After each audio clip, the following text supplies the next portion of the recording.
Alam mo Han, yung babae, ilaw lang ng tahanan yan. Yung lalaki naman, haligi ng tahanan, kung baga, pundasyon at tibay ng tahanan. Yan ang tandaan mo. Ganun ba yun? Oo, syempre. Han, parang umuulan ata. Uulan na naman. Tutulot na naman yung bubong natin. Marupok na talaga yung bahay natin. Oo nga, Han eh. Kailan makahanap tayo ng paraan para tumibay ulit? Oo nga eh. Huwag kang mag-alala, Han. Ako ang bahala maghanap ng paraan para tumibay ulit yan. Maraming salamat, Han. Ang laki talaga ng pasasalamat ko na ikaw yung napapangasawa ko dahil hindi ka nagpapabaya. Oo naman, Han. Tayo lang magtutulungan, wala nang iba. Oh, saan ka pupunta? Parang nakabihis ka ata. Aalis muna ako. May pupuntahan lang. Hala, sige.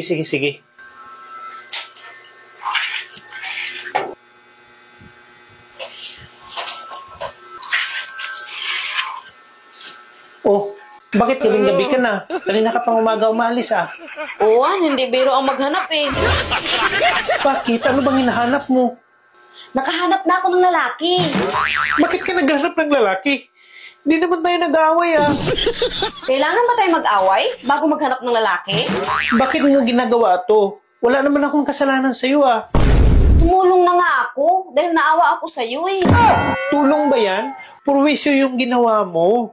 Ikaw na nga may sabi na ang lalaki haligi ng tahanan. Na siyang pundasyon, siyang tibay. Di ba? Oo. Kaya mabilis marupok tahanan natin kasi nag-iisa ka lang. Hindi naman yan ang kailangan para tumibay eh. Anong hindi? Yan ang kailangan natin talaga. Paano mo nasabi, ha? Ang lalaki haligi ng tahanan, di ba? Oo. Nag-iisa ka lang.